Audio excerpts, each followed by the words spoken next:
I'm sure you guys have already heard about the situation that happened in Dallas. I haven't been, looking at the news recently. I decided to make the, smart decision to watch Fox News and, get their side of the story. And to my surprisingly unsurprising realization, they proved to disappoint me yet again.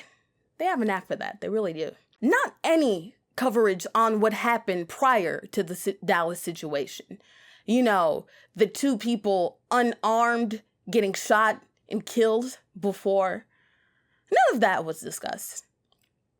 Barely any information, surprisingly, barely information about what officers could have done because, Fox News loves talking about officers. They came from one side, from fear. Now I know what you're wondering, right? You're thinking, fear from the victims for the crimes before? Or fear of someone getting gunned down every day? No. Fear for white people. Yes, somehow white people are the victims. White people should be in fear instead of the people that get shot and shot and shot and shot and shot and shot and shot and shot and shot and shot and shot and shot and shot.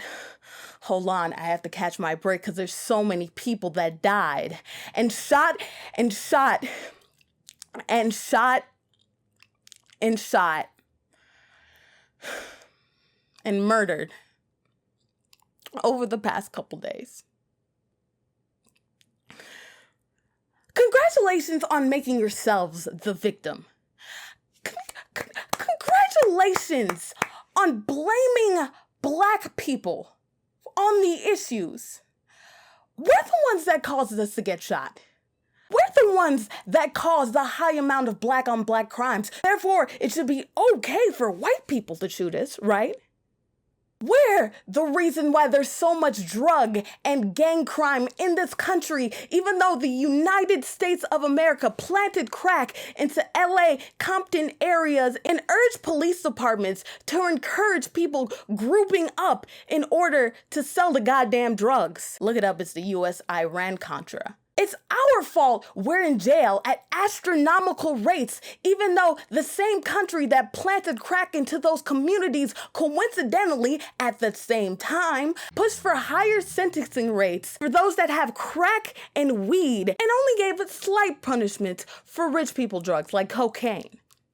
Blame a Black person for having broken homes, even though it's that same war on drugs that created the broken home in the Black communities, even though they created that system that puts Black people into jails at extremely higher rates. And please blame Blackies for not having enough resources in their communities when those same companies don't even want to hire Black-sounding names because they're afraid that they might cause too much trouble. Blame there not being enough successful Black communities when successful Black communities have existed in the past. And every time it happens, the communities get burned down to the ground.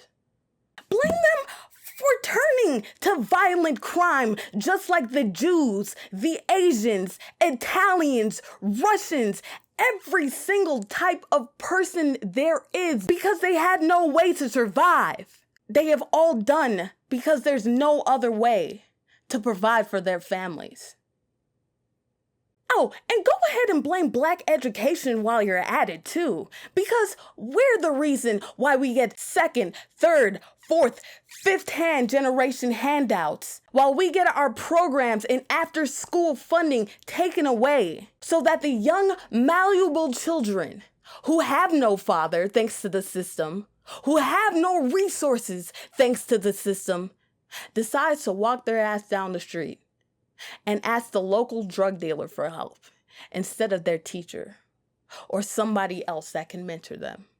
Blame Black people. And you know what I've heard a lot too? Oh, Andrea, there's no way to solve a situation. This situation is just so hard to overcome. I feel so bad for Black people. But something like this, there's nothing we can do. Bullshit.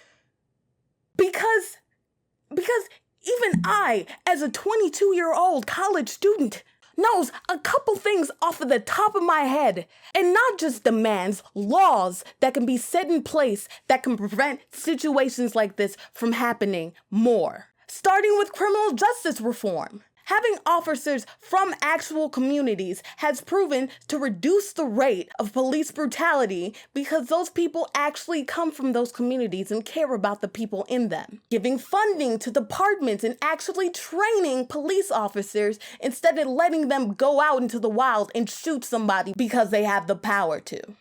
Getting irremovable police cameras that is automatically sent not only to the police department, to an encrypted classified State Bureau hard drive so that the footage doesn't mysteriously disappear or get deleted.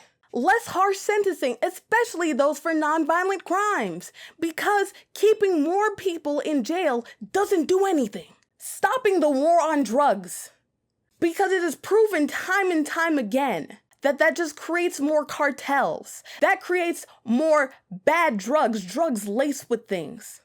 It creates more crime than actually solving the problem and cutting down on drug usage. Take away the goddamn guns. Because I know some people are gonna be like, oh, well, high gun rates doesn't prove that more people shoot people. Bullshit.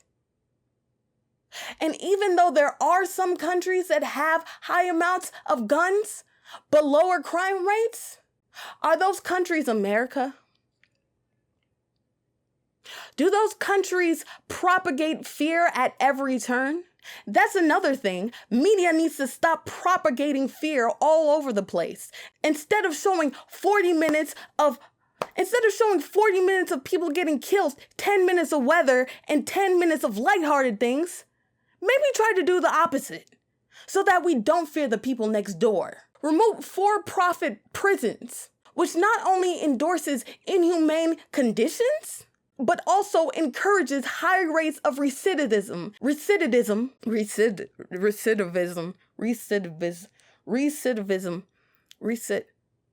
It causes more people to go back to jail, damn it, and wants people to get into a system that they can't get out of. A jail cycle where you continue to go to jail and jail and jail and jail and jail. Companies, start hiring felons so that they don't have to go back to their previous line of work, so that they can actually change their life instead of having to be forced after months of getting turned away from good job after job after job after job to going back to the same bullshit and same crime which got them in jail in the first place. And of course, it's not all criminal justice too. There's some income, racism, and classism that we need to address. Poverty causes violence.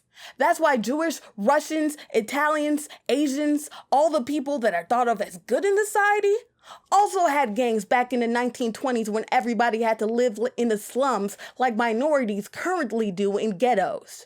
Push for healthcare and welfare reform. Push for more funding in schools. Change affirmative action just a little bit so it not only takes into account race and gender, but also takes into account poverty level. What was that? What was that? Like 10 plus ideas I came up with at the top of my head? I came up with in 20 minutes? That can solve a good portion to the bullshit that we're currently seeing happening in our country. Simple changes that other developed nations have, other Western nations that have less money than we do have. But we can't have it.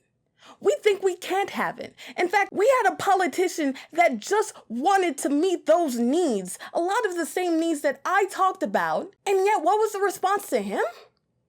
Oh, it's impossible. Oh, he's a socialist. Oh, it's impossible. No, it's not impossible. We can get it done. But you know what? I've been thinking, and I probably know why Americans think this way. We're not educated about history, which talks a lot about these things already happening. We're not interested in politics. We're not interested in looking at what others do and demanding that, the good things at least. for the same to happen to our country. Because you know what? We don't expect change. We don't hold our politicians responsible. The reason why people don't pay taxes, the reason that people don't invest in our country is because we're already too used to not a damn thing changing. We're already used to our politicians repeatedly failing us. We continue to elect people that would rather line their pockets and support their own goddamn selves instead of putting people in charge who can make change because we're too goddamn comfortable. For God's sakes, the Second Amendment doesn't even talk about guns. It talks about forming a militia in case the government doesn't meet our demands. But we hold on to the first 5 words of the goddamn thing so we can find comfort in our guns, instead of getting mad at the people who can actually make a difference. So we can fear our next door neighbor because the media 24/7 paints pictures that there are murderers, terrorists, rapists all over the place. The media that the same government owns, by the way. For God's sakes, don't shoot at cops. They're pawns. Don't shoot at anybody. We have to question why our politicians would rather find new ways to fuck over gays, to fuck over those seeking abortions, things that are already put in the Constitution and protected by it, instead of protecting the goddamn people who live in it, instead of reforming the goddamn issues. Issues that cause races, sexes, gender, all to hate each other. Instead of looking out for your fellow man. Don't think there isn't change. There is a path to change. We can change. We just have to demand it. Protesting is fantastic. But now that we've caught the eyes of everyone, that we've garnered all this attention, we have to start putting in laws that can prevent this shit from happening. What I suggested won't fix everything, and it isn't perfect, but it's a step in the right direction. And I'm sure others will come up with other ideas that can make this nation a better place. But the fact of the matter is, why is a 22-year-old girl living in the middle of fucking Georgia doing more and thinking more of ways to solve this problem than our very own politicians? It's better than scratching your heads going, and wondering what can happen. My band director said to me a long time ago, insanity is doing the same thing over and over again and expecting change. We've already done nothing, and nothing hasn't worked out. So when the fuck, politicians, are you actually going to do something? When are you going to stop petty blocking Obama and getting on your fucking moral high horse instead of actually stopping people from dying? I ask our politicians, how many more children must die? How many more uncles, brothers, mothers, cousins, nieces, nephews, grandchildren, people must die? How many more of them must die until you stop laundering money and deceiving the public instead of actually doing your motherfucking job? Until you actually start making changes. When will it change?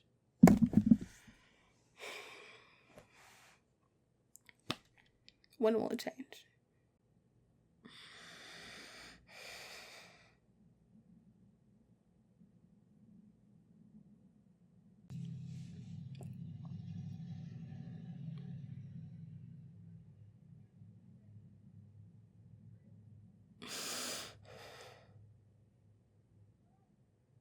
I don't know. I don't know. I just don't.